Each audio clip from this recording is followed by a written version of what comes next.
और ये सोच के बहुत से स्टूडेंट भयभीत रहते हैं, डर में रहते हैं कि कहीं ऐसा तो नहीं कि हम जो पढ़ के जा रहे हैं कहीं वो ना पूछे।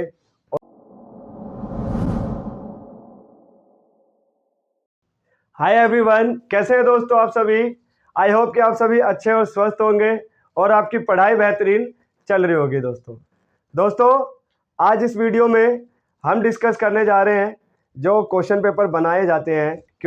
क्योंकि आप सभी स्टूडेंट्स की एक रिक्वायरमेंट होती है कि किस प्रकार का प्रश्न रेलवे हमसे करने वाला है, आरआरबी किस प्रकार का प्रश्न करता है, प्रश्न की प्रकृति क्या होती है, ठीक है। और ये सोच के बहुत से स्टूडेंट भयभीत रहते हैं, डर में रहते हैं कि कहीं ऐसा तो नहीं कि हम जो पढ़ के जा रहे हैं कहीं वो ना पूछे और जो नहीं पढ़ के गए हैं वो पूछ लें। तो दोस्तों इन्हीं डाउट पे आज हम डिस्कस करेंगे ताकि ये डाउट आपका कंप्लीट हो सके और आप बिना किसी संकोच के, बिना किसी डर के आप अपने एग्ज़ामिनेशन हॉल में जाके बैठे और आप बिना किसी टेंशन के एग्ज़ाम दे के आ सके और एक सीट आपके नाम पक्की हो सके। दोस्तों चाहे वो एनटीपीसी का एग्ज़ाम हो, चाहे वो ग्रुप डी का एग्ज़ाम हो, चाहे वो जेई का एग्ज़ाम हो, चाहे वो एसएससी का एग्ज़ाम हो, चाहे वो किसी भी कॉम्पिटिटिव एग्ज़ाम की हम बात कर लें। तो दोस्तों पहले हम आरआरबी कॉम्पिटिटिव एग्ज़ाम के क्वेश्चन पेपर का नेचर को समझ लेते हैं, ठीक है। ये क्वेश्चन पेपर एग्ज़ाम जो है, तो दोस्तों अगर हम बात करें आज से 10 या 12 साल पहले की, कितने साल पहले दोस्तों, 10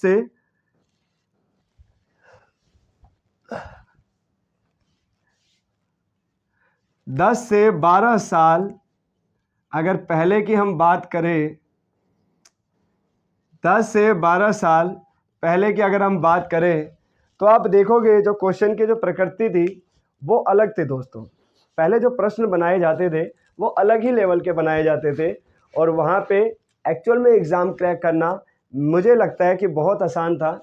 क्योंकि दोस्तों 10 साल 15 साल पहले जो क्वेश्चन की जो प्रकृति थी वो बहुत ही डिफरेंट थी आज से अगर उसे कंपेयर किया जाए तो। क्योंकि दोस्तों उस समय मैक्सिमम जो क्वेश्चन थे, जैसे कि आज आप देखोगे, आज जो आपको मिलेंगे क्वेश्चन दोस्तों 25 क्वेश्चन आपको मैथ से मिलते हैं, ठीक है। 25 क्वेश्चंस आपको साइंस से मिलते हैं, ठीक है। 30 क्वेश्चन आपको रीजनिंग से मिलते हैं, ठीक है। और 20 क्वेश्चन आपको जीके और जीएस से मिलते हैं दोस्तों, ठीक है। तो आज इस तरीके से मिलते हैं। लेकिन जो है दोस्तों उस समय जो है पेपर अलग आता था, मैक्सिमम बहुत सारे क्वेश्चन ऐसे, अब जो मैथ के क्वेश्चन थे वो बहुत कम पूछे जाते थे, ठीक है। और रीजनिंग में तो आसान पेपर, रीजनिंग के प्रश्न तो आसान होते ही थे, साथ ही साथ मैथ जो पूछा जाता था, मैथ के बहुत ही कम क्वेश्चन, मेरे ख्याल से 12 या 13 प्रश्न आते थे जहाँ तक मुझे अभी तक याद है, ठीक है। और आपका रहा साइंस से ठीक ठाक प्रश्न किए जाते थे। और जो जीके और जीएस था दोस्तों उसमें आपका जो हिस्ट्री, पॉलिटिकल, ज्योग्राफी, इकोनॉमिक्स, ये जो 10th लेवल के थे वो डायरेक्ट वहीं से पूछ देते थे। जैसे कि अगर इतिहास की आप बात करो तो प्राचीन भारत से जो है सीधा सीधा क्वेश्चन उठा लिया जाता था, मध्यकालीन भारत से सीधे सीधे प्रश्न उठा लिए जाते थे, या आधुनिक भारत से सीधे सीधे प्रश्न उठा लिए जाते थे। सेम एज पॉलिटिकल से या ज्योग्राफी से प्रश्न उठा लिए जाते थे। तो लोगों को, स्टूडेंट्स को याद करने में बहुत ही आसानी होता था कि हमारा जो है फिक्स एक पर्टिकुलर सब्जेक्ट है और यहाँ से प्रश्न बनने हैं, चाहे वो साइंस हो चाहे वो जीके हो। और जो करंट अफेयर होता था उसका वेटेज बहुत कम होता था उस समय, जिस वजह से पेपर को क्रैक करना बहुत आसान हो जाता था। क्यों? क्योंकि उसको बार बार लोग पढ़ के और चले जाते थे। हालांकि काफ़ी स्टूडेंट्स ऐसे होते थे जो पेपर देने ही नहीं जाते थे क्योंकि सेंटर बहुत ज़्यादा दूर डाल दिया जाता था। दिल्ली वालों का जयपुर में है, जयपुर वाले का कहीं और है, इस प्रकार से पेपर होता था। दोस्तों आज के बारे में अगर हम बात करें तो आज जो क्वेश्चन पेपर आपको देखने को मिलते हैं वो बहुत ही डिफरेंट मिलते हैं आपको। क्योंकि आप रीजनिंग भी अगर आप करने जाते हैं तो रीजनिंग में भी आपको जो है मुश्किल प्रश्न आपको देखने को मिलते हैं, ठीक है। जीके और जीएस आप देखने जाते हैं तो जो आपके 10th की जो किताबें हैं वहाँ से बहुत ही कम प्रश्न उठाए जाते हैं। अभी लास्ट ईयर के जो मैंने क्वेश्चन पेपर देखा है तो उसमें देखा कि मैंने एक भी प्रश्न जो है कई ऐसे क्वेश्चन पेपर बनाए गए हैं जिसमें एक भी क्वेश्चन हिस्ट्री पॉलिटिकल से नहीं पूछा गया, ठीक है। तो जीके जीएस का जनरल करंट अफेयर का वेटेज बहुत ज़्यादा है दोस्तों। तो करंट अफेयर इसीलिए मैं कहता हूँ आपको कि डेली उसको 1 घंटा दीजिए, 1 घंटा आप देंगे, डेली बेसिस के नोट्स रहेंगे, 8-10 पॉइंट आपके होंगे, ज़्यादा नहीं, डेली 8-10 पॉइंट होंगे, ठीक है। वो 8-10 पॉइंट आप नोट्स बनाते चले जाएँ और उसकी प्रैक्टिस करते चले जाएँ। इससे क्या होगा दोस्तों, लास्ट में एग्ज़ाम में आप बैठेंगे तो कॉन्फिडेंट फील करेंगे आप, ठीक है, जो बहुत इंपॉर्टेंट है एक स्टूडेंट के पॉइंट ऑफ व्यू से।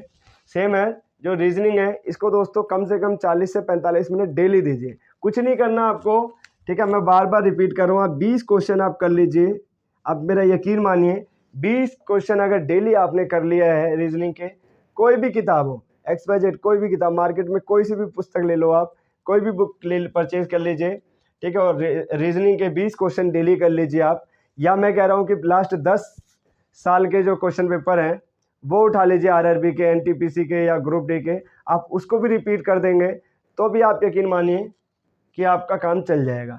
सेम है दोस्तों, जो मैथ है 20 से 30 क्वेश्चन आप डेली करिए दोस्तों, डेली, ठीक है। मैंने पहले भी आपको लास्ट वीडियो में भी आपको समझाया हुआ है। जब आप मेरे प्लेलिस्ट में जाएंगे दोस्तों तो वहाँ देखेंगे आप कि मैंने सजेशन दे रखा है आपको कि इसके 20 से 30 क्वेश्चन अगर मैथ के आप डेली कर लेते हैं, ठीक है, डेली बेसिस पे करिए, जो नहीं आता है उसको भी आप जो है रिपीट करिए, ठीक है। आप देखेंगे कि आपकी जो प्रैक्टिस है लिखने की, रिटर्न की, वो स्पीड बढ़ जाएगी आपकी। यहाँ पे जो है दोस्तों मैथ और रीजनिंग में स्पीड ही काम करती है और कुछ काम नहीं करती है, ठीक है। तो इसका आपको ध्यान रखना है।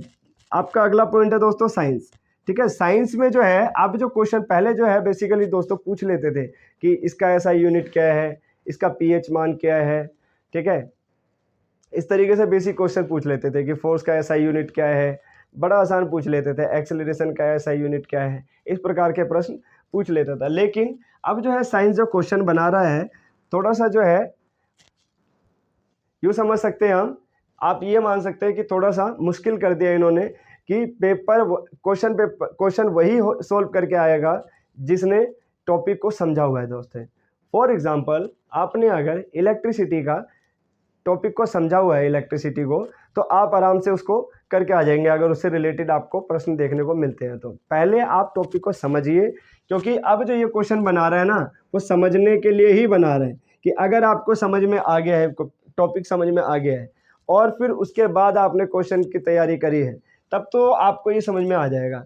नहीं तो दोस्तों आप यकीन मानिए जब 25 यानी 25 क्वेश्चन अगर यहाँ से आएंगे तो आप ये समझ लिए 15 क्वेश्चन ही करके आ पाएंगे, 10 ही क्वेश्चन करके आ पाएंगे, ठीक है। 25 क्वेश्चन अगर आपको करने हैं 25 आउट ऑफ 25, तो आप ये मान के चलिए कि आपको पहले समझना होगा, पहले इसकी अंडरस्टैंडिंग डेवलप करिए, फिर उसकी प्रैक्टिस करिए क्वेश्चन पेपर की, तब आपको ये मजा आएगा और तब आपके 25 में से 25 आ जाएंगे। और यहाँ पे है दोस्तों जो 25 क्वेश्चन आए हुए हैं, आप यहाँ पे जो है 20 क्वेश्चन भी कर देंगे तो भी काम चल जाएगा। और ये तभी पॉसिबल है जब आप 20 से 30 क्वेश्चन डेली बेसिस पे रिपीट करेंगे, ठीक है। सेम एज रीजनिंग है, ठीक है। रीजनिंग के दोस्तों अगर 30 क्वेश्चन आए हैं, अगर 25 भी आप कर देंगे तो आपका काम चल जाएगा। क्यों? क्योंकि दोस्तों देखो मैथ और रीजनिंग लोगों को लगता है बहुत आसान है, रीजनिंग मैक्सिमम स्टूडेंट को लगता है ये तो आसान ही करके आ जाएंगे, लेकिन हकीकत क्या है?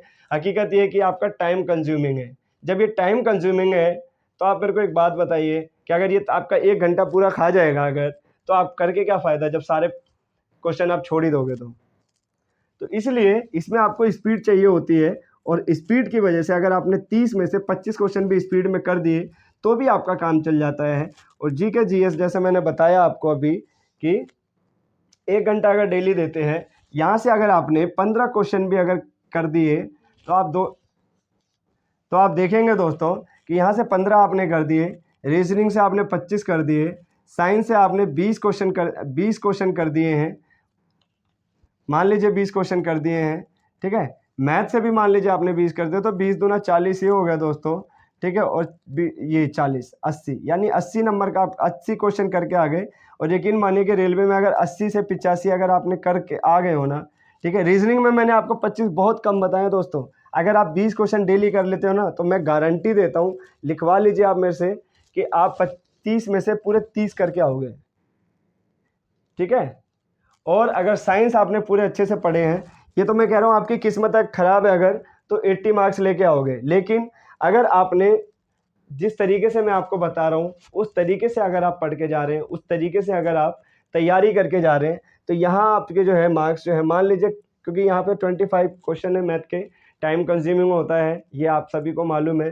तो अगर आपने 5 क्वेश्चन छोड़ भी दिए और अगर 20 भी कर दिए हैं आपने, और साइंस के आपने 25 भी कर दिए हैं, ठीक है, रीजनिंग के आपने 30 कर दिए हैं, और यहाँ से आपने 15 भी कर दिए हैं, ठीक है, तो भी आपका काम चल जाएगा दोस्तों, ठीक है।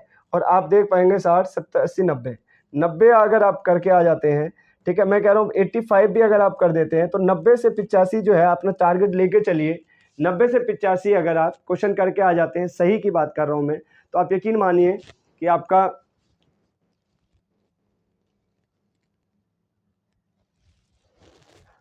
आपका काम चल जाएगा दोस्तों। क्यों?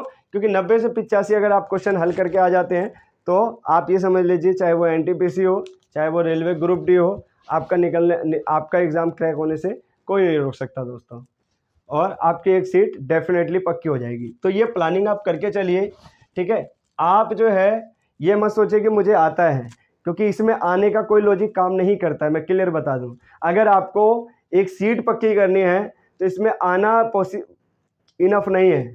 इसमें क्या है, आपको प्रैक्टिस की रिक्वायरमेंट है दोस्तों। मैथ और रीजनिंग, इस पर प्रैक्टिस करिए, डेली बेसिस पे करिए, ठीक है। अगर आपको नहीं आता है तो 1.5 घंटा दीजिए, 2 घंटा दीजिए। जब आपके जो है हल होने लगेंगे और स्पीड पकड़ लेंगे, तो आप 40 मिनट भी कर लेंगे तो भी काम चल जाएगा।